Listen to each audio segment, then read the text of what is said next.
کہ عجیب لوگ تھے، تتلیاں بناتے تھے۔ سبحان اللہ کہہ سکتے ہیں، اگر بات پہنچ رہی ہے تو کہہ دیجئے سبحان اللہ۔ عجیب لوگ تھے، تتلیاں بناتے تھے، سمندروں کے لیے مچھلیاں بناتے تھے، اور ہمارے قبیلے میں تعلیم کا رواج نہ تھا، بزرگ مگر تختیاں بناتے تھے، بزرگ مگر تختیاں بناتے تھے۔ اور ہمارے گاؤں میں دو چار ہندو درزی تھے، ہمارے گاؤں میں دو چار ہندو درزی تھے، نمازیوں کے لیے ٹوپیاں بناتے تھے۔ ہمارے گاؤں میں دو چار ہندو درزی تھے، نمازیوں کے لیے ٹوپیاں بناتے تھے۔ ایسا لگ رہا ہے کہ آپ قسم کھا لیے کو سبحان اللہ نہیں کہنا ہے، تھوڑا سا کہہ دیجئے، لہک کے کہیے سبحان اللہ۔ مجھے چار مصرے اس وقت یاد آ رہا ہے، یقیناً اگر آپ کے سینے میں دل ہے، دل اگر اس کے نبی پہ دھڑکتا ہے تو خدا کی قسم کوئی خاموش نہیں رہے گا۔ ابھی قبل 3-4 مہینہ پہلے ارڑیا میں ایک بات، ہمارے ایک لیڈر صاحب ہیں، MP صاحب، انہوں نے ایک جملہ کا استعمال کر لیا تھا کہ ارڑیا میں اگر رہنا ہے تو ہندو بن کے رہنا ہوگا۔ ارڑیا والوں نے وہ انقلاب برپا کر دیا، وہ انقلاب برپا کیا کہ MP صاحب کو بیل میں گھسنے کے علاوہ کوئی چارہ ہی نہیں تھا۔ میں وہیں سے 4 مصرے اٹھاتا ہوں، اور انصار میڈیا بھائی آپ کے ذریعے میں چاہتا ہوں تمام ایسے لوگوں تک یہ 4 مصرے پہنچے، اور حضرت آپ تمام سب کی دعائیں۔ کہا کہ یا نبی دل میں چھپا رکھا ہے تیرا نام نہیں چھوڑیں گے۔ اب یہاں سے کوئی خاموش نہیں رہے گا انشاءاللہ۔ کہا کہ یا نبی دل میں چھپا رکھا ہے تیرا نام نہیں چھوڑیں گے، جو تو نے دیا ہے وہ پیغام نہیں چھوڑیں گے، جو تو نے دیا ہے وہ پیغام نہیں چھوڑیں گے۔ لاکھ کوشش کر لے یہ زمانے والے، لاکھ کوشش کر لے یہ زمانے والے، مرتے دم تک اسلام نہیں چھوڑیں گے۔ لاکھ کوشش کر لے یہ زمانے والے، مرتے دم تک اسلام نہیں چھوڑیں گے۔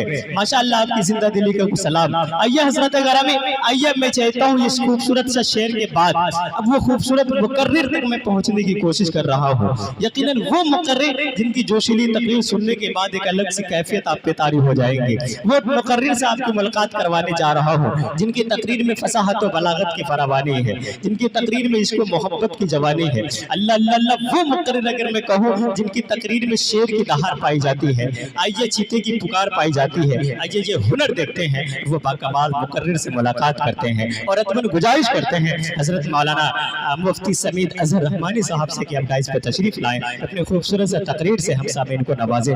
صرف ان 4 مصروں کے ساتھ حضرت والا کا استقبال ہے کہ جہاں تک ہو سکا ہم سے تمہیں پردہ کرایا ہے، مگر آج وہ تم نے مجھے رسوا کرایا ہے، اور یوں ہی نہیں آئی ہے چمک چہرے پہ خودداری کی، ہم نے آنا کو تو وقت کا فقہ کرایا ہے۔ آئیے حضرت والا آپ کی خوبصورت سمتوں کے حوالے۔ السلام علیکم ورحمۃ اللہ وبرکاتہ۔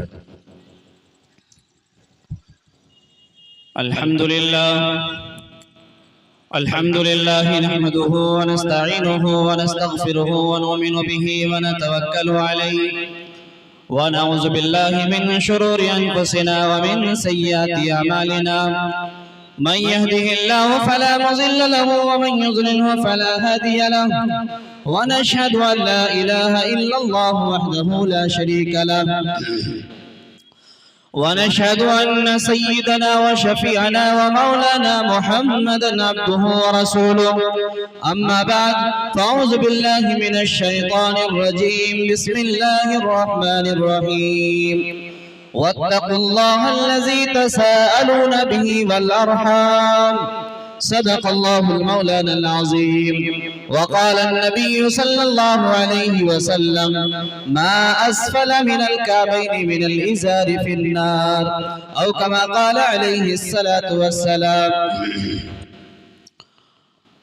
دل بدل سکتے ہیں، جذبات بدل سکتے ہیں، دل بدل سکتے ہیں، جذبات بدل سکتے ہیں، ملک کے فکر و خیالات بدل سکتے ہیں، دور موجود کے دیندات بدل سکتے ہیں، تم بدل جاؤ مسلمانوں تو حالات بدل سکتے ہیں۔ منزل سے آگے بڑھ کر منزل تلاش کر، مل جائے تجھ کو دریا تو سمندر تلاش کر، ہر شیشہ ٹوٹ جاتا ہے پتھر کی چوٹ سے، پتھر ہی ٹوٹ جائے وہ شیشہ تلاش کر، امن و انصاف کی اپیلوں سے فیصلے نہیں ملتے، امن و انصاف کی اپیلوں سے فیصلے نہیں ملتے، عزم کا بھی حصہ ہے زندگی بنانے میں، وطن کی ریت ہمیں ایڑیاں رگڑنے دے، ہمیں یقین ہے پانی یہیں سے نکلے گا، نہ کوئی ہم سفر نہ کوئی ہم نشی سے نکلے گا، ہمارے پاؤں کا کانٹا ہمیں سے نکلے گا۔ یہ فریب جلوہ ہے سر بسر، مجھے ڈر ہے یہ دل بے خبر، کہیں جم نہ جائے تیری نظر انہی چند نقش و نگار پر۔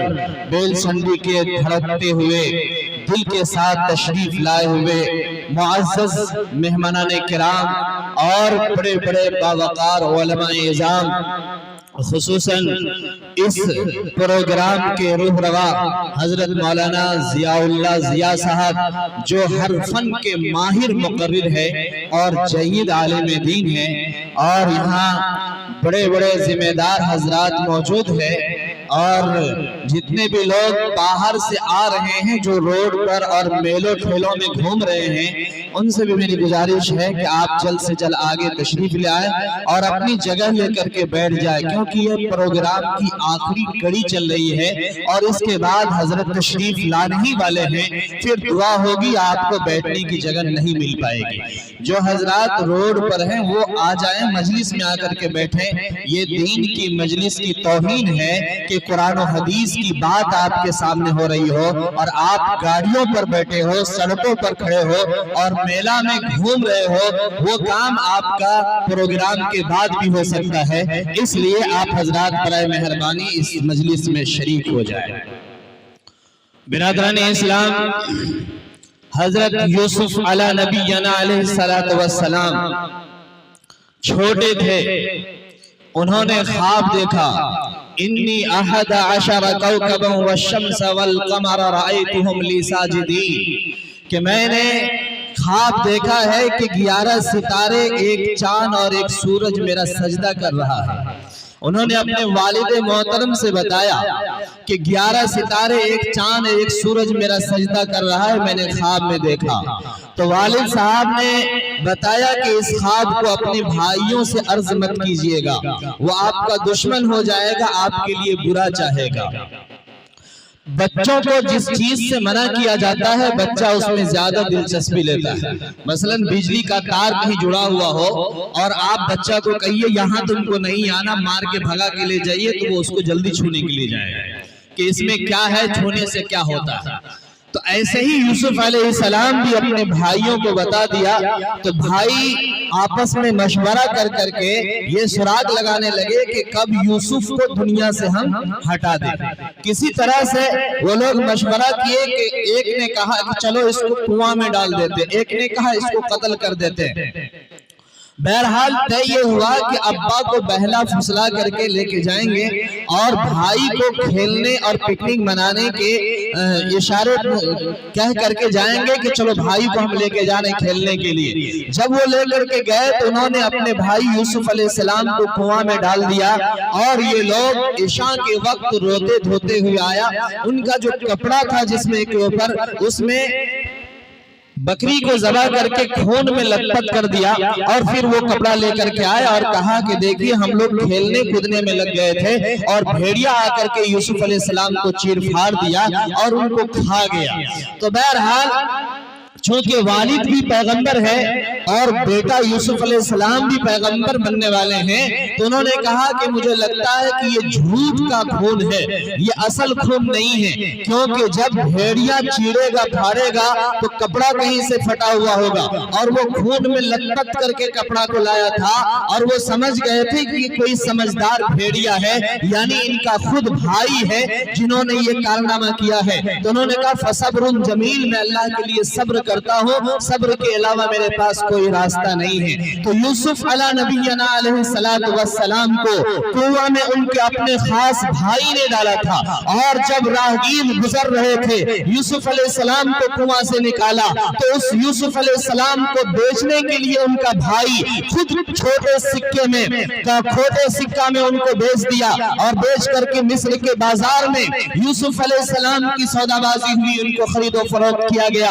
مصر के बादशाह उनको खरीद लिया। खरीदने के बाद यूसुफ अलैहिस्सलाम को गुलाम बना करके रखा गया। और जब उनकी कारकिर्दगी, उनके इखलास, उनकी लिल्लाहियत, उनका तकवा और उनकी हमदर्दी मोहब्बत को देखा तो बादशाह सलामत ने कहा कि ये गुलाम बन करके रह नहीं सकता है, इसको बेटा बना करके रखना चाहिए, इनको आजाद कर देना चाहिए। एक वक्त वो आया कि अल्लाह तबारक ताला ने गुलामी से उनको आजाद करा दिया और उसके बाद अल्लाह तबारक ताला ने यूसुफ अलैहिस्सलाम को बादशाहत भी अता फरमा दी। तो मेरे भाइयों, जब वो बादशाह बन गए, फिर ये लोग भाई समेत अपने वालिद साहब को यूसुफ अलैहिस्सलाम के पास मिलने के लिए लेकर के गए थे। तो उस वक्त 11 के 11 भाई, एक बाप और एक माँ ने उनके सामने सजदा किया था। इन्नी अहदा अशरा कौकबा वश्शम्स वल कमर रअयतुहुम ली साजिदीन, कि मैं ख्वाब देख रहा हूँ कि 11 सितारे, एक चांद और एक सूरज मेरा सजदा कर रहा है। इस ख्वाब की ताबीर यही थी। ये सजदा सजदाए ताज़िमी थी जो पहले मजहब में जायज था, लेकिन इस उम्मत में इसको जायज नहीं, हराम करार दिया गया है। यहाँ ठहर करके एक मसला समझने की है कि भाइयों में इख्तिलाफ और इंतिशार यूसुफ अलैहिस्सलाम के जमाने में हुआ, लेकिन आखिरी कुरान शरीफ इसमें अल्लाह ताला ने इस वाक़या को तफसील के साथ क्यों जिक्र किया, इस जिक्र करने का मतलब और मकसद क्या था? अल्लाह ताला ये बताना चाह रहे थे कि देखो, जिस तरह से यूसुफ अलैहिस्सलाम के भाइयों ने उनके साथ दरिंदगी का मुजाहरा किया और उनके जिस्म से कपड़ा उतार दिया, उसको काले कुआं में डाल दिया और डालने के बाद उसको बेच दिया, उसको गुलाम बनाया। ये नौबत तुम्हारे साथ नहीं आनी चाहिए। तुम अपने भाइयों के साथ इस तरह का काला करतूत मत करना, अपने भाइयों से नफरत मत करना, अपने भाइयों को अलग मत कर देना। ऐसा ना हो कि एक माँ बाप का सगा खून जिसके अंदर मोहब्बत होनी चाहिए, जिस मोहब्बत का पैगाम देने के लिए अल्लाह ताला ने तमाम दुनिया के मोहब्बत की कड़ियों में जब समेटने की कोशिश की तो अल्लाह ताला ने फरमाया कि तुम्हारी मोहब्बत दो भाइयों की तरह होना चाहिए। तो इससे ये समझ में आया कि भाइयों के दरमियान मोहब्बत ऐसा आला पैमाने पर होनी चाहिए कि कोई भी मसला हो, शादी ब्याह का मसला हो तो सारे भाई साथ हो, जनाजा का मामला हो तो सारे भाई साथ हो, गौ समाज का मामला हो तो सारे भाई साथ हो। आज हमारे माशरे के अंदर सबसे ज्यादा इख्तिलाफ, सबसे ज्यादा इंतशार, सबसे ज्यादा दुश्मनियां हमारे आपसी खास रिश्तेदारियों में हो रहा है। एक भाई दूसरे भाई से दूर है, चचाजाद भाई से बात नहीं करता है, रिश्तेदारों से बात नहीं करता है और उनसे तोड़ करके रहता है और वो ये समझता अल्लाह ने हमको माल दिया है, दौलत दिया है, हमें रिश्ते की कोई कदर नहीं है, रिश्तों से हमें कोई जरूरत नहीं है, रिश्तों से हमदर्दी करने की कोई जरूरत नहीं है। अल्लाह ताला कुरान के अंदर फरमाते हैं, अल्लज़ीना यनक़ुज़ूना अहदल्लाह मिन बादि मीसाक़िही व यक़तऊना मा अमरल्लाहु बिही अन युसला व युफ़सिदूना फिल अर्ज़। ऐ लोगों, अल्लाह ने जिस रिश्ता को जोड़ने का हुक्म दिया है उसे तुम हरगिज़ मत तोड़ो। अगर तुम तोड़ोगे तो मुसीबत में पड़ जाओगे, खसारा उठाने वाले हो जाओगे। अल्लाह के नबी सल्लल्लाहु अलैहि वसल्लम ने फरमाया, ला यदखुलुल जन्नत कातिल, रिश्ता तोड़ने वाला जन्नत में नहीं जाएगा। मैं आपके सामने एक छोटा सा वाक़या बयान करता हूँ। एक शख्स मदीना मक्का हज करने के लिए गया है। हज करने के दौरान, आज से तकरीबन 50 साल पहले का वाक़या है, हज करने के दौरान उनके पास भारी रकम पैसा था, जो खुला पैसा था, बहुत वजनी था। उन्होंने सोचा कि इस पैसे के साथ हम हज नहीं कर सकते, आराम से चल फिर नहीं सकते, रमी नहीं कर सकते, दुश्वारी होगी, इसलिए इस पैसा को किसी अमानतदार के पास रख देना चाहिए। लोगों से पूछा कि यहाँ पर सबसे बड़ा अमीन अमानतदार कौन है? उन लोगों ने कहा कि एक आदमी है जो हाजी है, बहुत बड़ा अमानतदार है, शरीफ है, वो किसी के साथ धोखाबाजी से काम नहीं लेता है, जिसकी अमानत जिस शक्ल में रखी जाती है वैसे ही उनको वापस कर देता है, वो बहुत बड़ा शरीफ आदमी है। वो शख्स वहां पहुंचा, जाने के बाद कहा कि मेरी अमानत रख लीजिए, जब मैं हज से फारिग हो जाऊं तो मेरी अमानत मुझे वापस कर दीजिएगा, मैं घर चला जाऊंगा। ये हज करने में लग गए, अमानत को रख दिया। जब हज कर करके वापस आने की बारी आई तो पता चला कि वो अल्लाह के वली दुनिया से रुखसत रुखसत हो चुके हैं। इनके अंदर बेचैनी छा गई कि अब हमारे पास टिकट का मसला है, वीजा का मसला है, अब पैसा हमारे पास है नहीं, वो इंतकाल हो गए, अब हम किससे पैसा ले। और वो अमीन आदमी घर में भी किसी को बताया नहीं। तो बहरहाल उन्होंने खाने काबा में जाकर के अल्लाह से दुआ की, रिक्कत आमेज दुआ जिससे अर्श हिला, और अल्लाह ताला ने उसी हाल में उसको नींद दे दी। नींद के आलम में एक अल्लाह का सफेद पोश इंसान फरिश्ता की शक्ल में उनके पास आया। उन्होंने कहा कि तुम बहुत परेशान हो, तुम अल्लाह के घर का दीदार करने के लिए आए थे, तुम हज कर करके अपने गुनाहों को पाक करने के लिए आए थे, तुम्हारे साथ इतना बड़ा हादसा हुआ है, कोई बात नहीं, घबराने की जरूरत नहीं है। आपके पास एक तरीका है, वो तरीका ये है कि आप जाइए आबे ज़मज़म की कुआं के पास, वहां जाकर के 3 मरतबा उस शख्स के नाम से आवाज दीजिए। अगर आवाज का जवाब मिल जाए तो उससे पूछिए कि मेरा अमानत कहाँ रखा हुआ है, वो आपको बता देंगे। और अगर आवाज आ जाए तो ये भी समझ लीजिए कि वो शख्स जन्नती है, इसलिए वो जन्नत में चला गया है। अगर वहां से आवाज ना आए तो मुल्क यमन में बीर के नाम से एक कुआं है, उस कुआं के पास चले जाना और वहां जाकर के 3 मरतबा उस शख्स के नाम से, अमीन आदमी के नाम से आवाज देना। आवाज देने के बाद अगर वो जवाब दे दे तो अपनी अमानत के बारे में पूछना कि मेरी अमानत कहाँ है, वो अमानत बताएंगे, आपका मसला हल हो जाएगा। और ये भी समझ लेना कि उस कुआं से अगर आवाज तुमको मिल जाए तो समझना कि वो दोज़ख के अंदर, जहन्नम के अंदर चल रहा है। तो बहरहाल आबे ज़मज़म के पास गया, आवाज लगाया, कोई आवाज नहीं आई। वहां से सफर करके मुल्क यमन गया। यमन में जाने के बाद उस कुआं के पास जाकर के 3 मरतबा आवाज लगाया।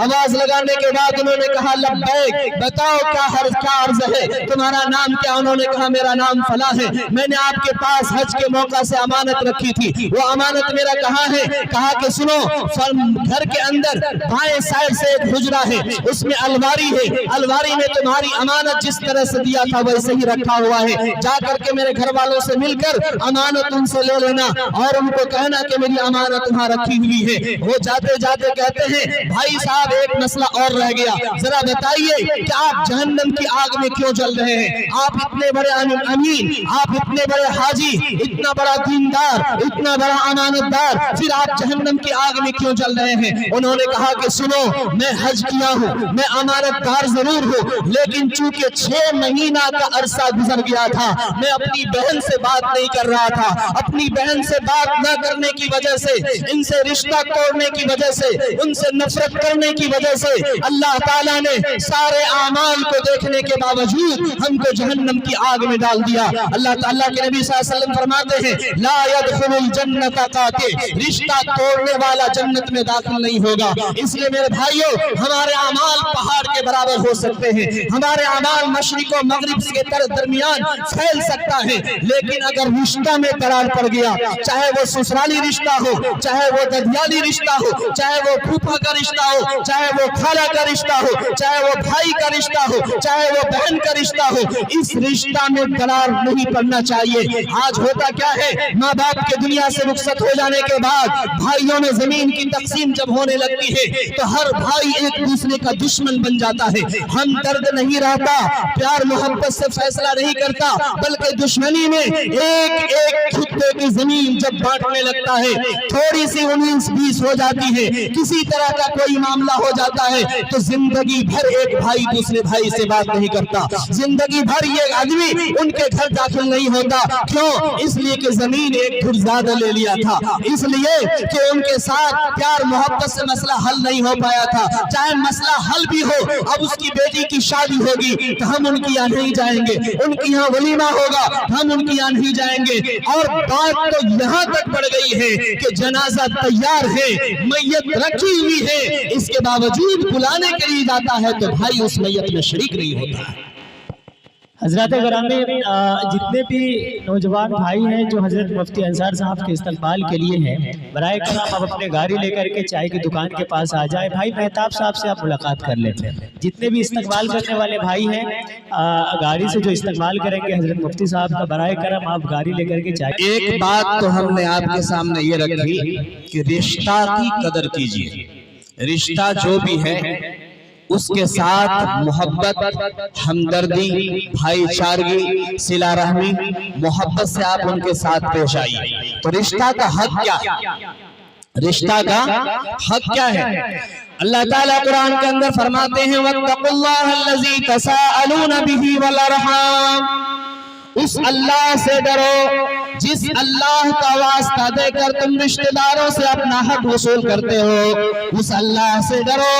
تو لہٰذا اللہ سے ڈرنا ہے، رشتہ داروں سے حق بھی لینا ہے، لیکن رشتوں سے حق لینے میں اللہ کا ڈر ہمارے سینہ میں ہونا چاہیے کہ حق بھی مل جائے اور دل بھی نہ ٹوٹے، حق بھی مل جائے اور دل بھی نہ ٹوٹے۔ اس انداز سے اپنا حق لیجئے کہ اللہ کا ڈر شامل حال ہو، جو حقوق ہیں اسی کے مطابق آپ حق لیجئے، اس سے کمی بیشی نہ کیجئے۔ گاؤں کے سماج سے اگر ہو سکے تو سماج کے پڑھے لکھے گارجنوں کو آپ بلا لیجئے، اس کے بعد وراثت کو تقسیم کر لیجئے۔ یہاں سے حل نہیں ہوتا تو امارت شریعہ آپ لکھ کر کے بھیج دیجئے، جامعۃ القاسم لکھ کر کے آپ فتویٰ بھیج دیجئے کہ کس انداز سے آپ کی وراثت کی تقسیم ہوگی۔